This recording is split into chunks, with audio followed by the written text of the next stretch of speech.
What? What? What the hell is this? Harumph. I didn't get a harumph out of that guy. Give the governor harumph. Harumph! You watch your ass. I see you shiver with anticipation. Let the show begin. Hey everybody, this is David Heretic coming at you with another edition of Reactions, Reviews, and Rants. And tonight, alright, coming back to Tori Amos. Yes, indeed, Tori Amos fans, feeling you. Come on now. Here we go. Before we go any further, for those of you who are feeling inclined to doing all of the clicks and the likes and the bibbidi-boobidi bop, do me a favor, before you do all that stuff, please watch the whole video first, okay? Give me a chance to actually earn those clicks and likes. Now, after the video's done, if you still feel like doing all those clicks and likes, then by all means, feel free to click away. This comes as a request from Home Gnome, and this is actually Home Gnome's prioritized request for the month of July for being a silver tiered member on the Patreon page. So, here you go, Home Gnome. Hope you enjoy the show, man. Home Gnome wanted to see me react to this. It is Tori Amos, and I guess this is the name of the song, with a tune entitled I-I-E-E-E. O-B-G-Y-N-L-S-M-F-E-I-E-I-O. Boop-a-da-boop-boop. Bibbidi-bop. Now, have I heard this song before? No, I have not. To the best of my knowledge, this does not resonate with me in any way, shape, or form. However, there's always a possibility I may have heard this song in passing and I just don't realize it. So as always, if I start listening to the song and I suddenly go, wait a second, this is that song, I'll let you know. That's the truth. You know me, I'm gonna be honest with you guys. Let's see, this was posted by Aaliyah's channel. Okay, so thank you, Aaliyah, for providing this video. And the video has 235,000 views. It'll get you there. Other than that, there's really nothing else left to say. Link to the original video will be down below in the video description for your viewing pleasure at your leisure. Let's get started. What do you say? Are you ready? Are you ready? Because here we go. All right, here we go. Tori Amos, I-I-E-E-E. I am not making this up, folks. You can't make that up. You can't. It is what it is. Live sessions, 1998, plus lyrics. Okay. Well, lyrics are what lyrics are with me. In session, I feel like I've heard of this show before. Was this on VH1? I don't think it was MTV. It might be VH1 or it might be some other channel. I'm not sure. But that does look familiar. I think I've seen this show before, but not this particular show. Anyway. All right, let's do this. All right, boy, let's do this.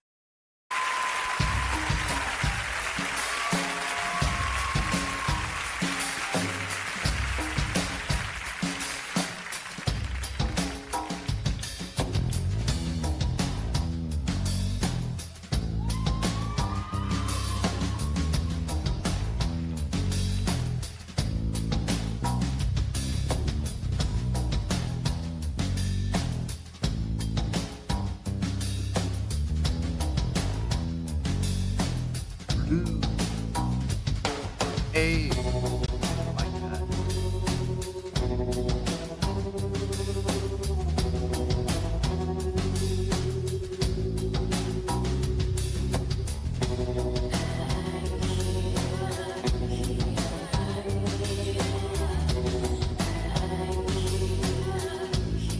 Vocal sampling on the keyboard, nice.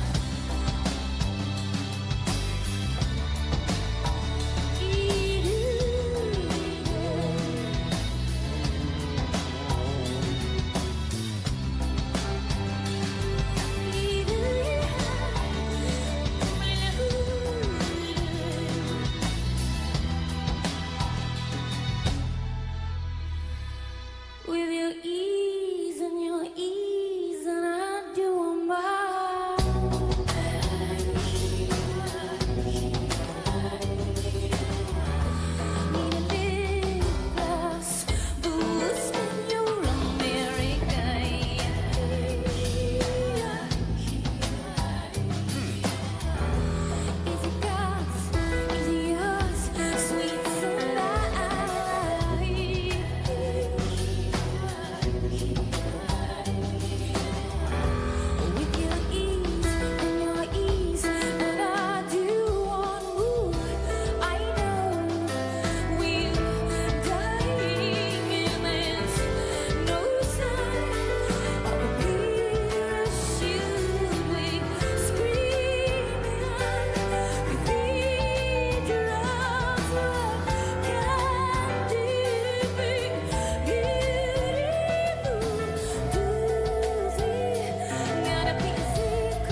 I'm digging the tune. I'm actually digging the tune. It's got a nice groove. It really does. That laid back in the pocket groove that the drummer's establishing, reinforced by what the bass player's doing, with that movement, but all within the lower register, never going up on the neck into the upper register, keeping the bottom end full. I absolutely appreciate every single thing the bass player is doing. I love that illusion slide. When you go 1 to 2 and then jump to the octave. It gives it the illusion of an actual slide. But he's moving that around though, because he does that illusion slide, but then he actually does, slide as well, where he'll go start on the root on the fourth string, and then he'll jump up to the third and slide to the seventh fret, or whatever fret he goes up to get the octave going. Like if he's playing the open E, which he mostly is, he'll play the open E, he'll clip the second fret, and then from the second fret, he stays on the second fret, goes from the third string from the fourth string up to the third string, and then from the second fret, third string, slides up to the seventh. Sometimes he does that. Sometimes he just does a straight octave jump up to, usually, I think I saw him go fourth string to second string, fourth fret. Second fret. He's showing a variety of techniques, and every single one of them makes sense. Guitar player having some very creative usage of effect. Sometimes he's got that warble going. Sometimes, just a straight vibrato. Sometimes with a little bit of a delay. It's nice. Everything he's doing when it comes to his effect selection is very tastefully done. But for the most part, it's chords. Not a whole lot of melodic lines being done in the guitar, leaving the melodic lines to the vocalist, which, considering who the artist is and what's happening within the vocals is a smart move. So the guitarist's primary job right now is just to fill out the sound, which is being well done.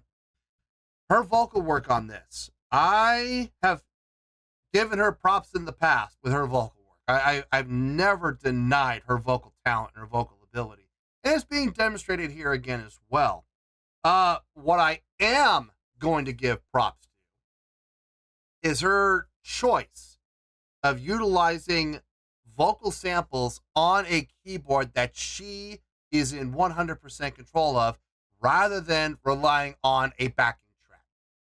I respect that, because when you put it in the hands of a backing track, it's automated. It's going to happen the exact same way every single time.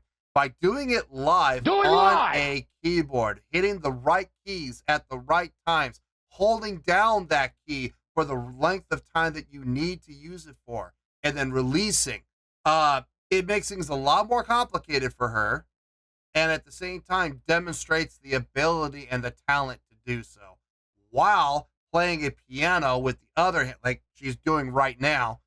Here's the samples, here's the piano, and she's singing at the same time. Two different microphones. I believe one might be actually looped into the keyboard to create vocal loops. It's very possible. Or maybe for the sake of adding effect to vocals in a live situation. While over here we have a clean mic. She's got to jump between the two, utilizing both in appropriate places.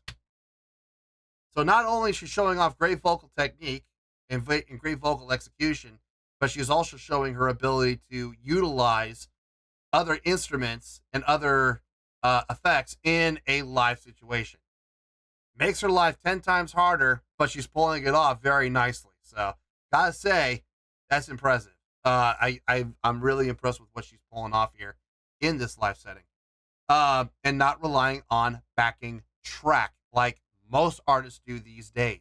So, anyway, let's keep going here, shall we?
stuff with Affront. Nice.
Hi everybody, how's it going?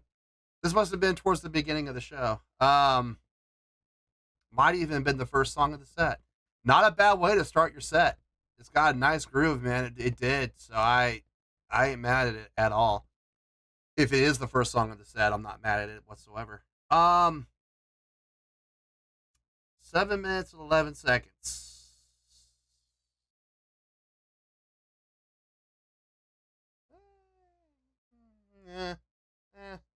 Let me, wait a minute. Yeah. All right. I need to think about that. A couple other things I got to think about too. So let me get my thoughts together. I'll see you in the review and we'll talk about it. Well, there you go, folks. That was Tori Amos with a tune entitled I-I-E-E-E. Yeah, I am not even kidding. It's 5 vowels. Well, technically it's only 2 vowels. One done twice, one done 3 times. Yeah, seriously, I-I-E-E-E. This was a request from Home Gnome, and this was actually Home Gnome's prioritized request for the month of July for being a silver tier member on the Patreon page. So, there you go, Home Gnome. Hope you enjoyed the show. I thought about it. I took everything I possibly could into account, and I have a score, so let's get to it, shall we? On a scale of 1 to 10, believe it or not, I'm going to give that overall presentation an 8.1. Yep, 8.1. I feel good about that score. Let me tell you why. Why? Okay, first things first, an 8.1. What does that mean? Well, an 8.1 would translate to a great scale rating, because overall, I think this was a great presentation. It would also get 4 to 5 stars and an A- letter grade. So there you go, an 8.1, great scale rating, 4 to 5 stars, and an A- letter grade. Now, how did I come up with that score? So glad you asked. I'm sure a few people's jaws are hitting the floor right now going, is he serious? He's giving this an 8.1? Yeah, believe it or not, I'm actually giving this an 8.1. There were some really nice things happening within this song. Now, I want to be clear. For the song on its own, honestly, I would put this in the high 7s, like 7.7, 7.8. That feels about right to me when it comes to the song on its own. The songwriting was nice. It was well done. Everything flowed well. I loved the groove on this song. Very jazz oriented. I was really kind of, I'll be honest with you, I was kind of getting a little bit, just a little bit. I was kind of getting Chick Corea Electric Band vibes a little bit from this tune. Probably more from like Beneath the Mask era, or maybe Paint the World. Actually, now that I think about it, Paint the World era would feel a little bit better. Yeah, it felt good, sounded good, got a nice groove to it, really laid back in the pocket, but at the same time still had the push and the drive to keep the song going. That's primarily due to 2 people, the drumming and the bass playing. Drummer really laid back in the pocket on that, and the bass playing with some great movement and motion happening. within his bass lines, but never going up on the neck. All of his movement and motion happened on the lower end. At most, he would every once in a while go up to mid neck. And I really, really cannot stress enough how important that is to me as a bass player, to keep that bottom end full and keep that bottom end going, especially with a song like this. Really nice job on his part. Between the two of them, really creating a great foundation for everything else that was happening between the guitar work and the effect selection that the guitar was coming up with to really help fill out the sound with his chords, to the piano playing and the sampling that was being done by Tori and along with her vocals.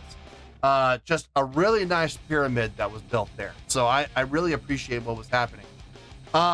It was a really good song overall. Now, what made this great for me was not so much the songwriting, it was the live execution of the song.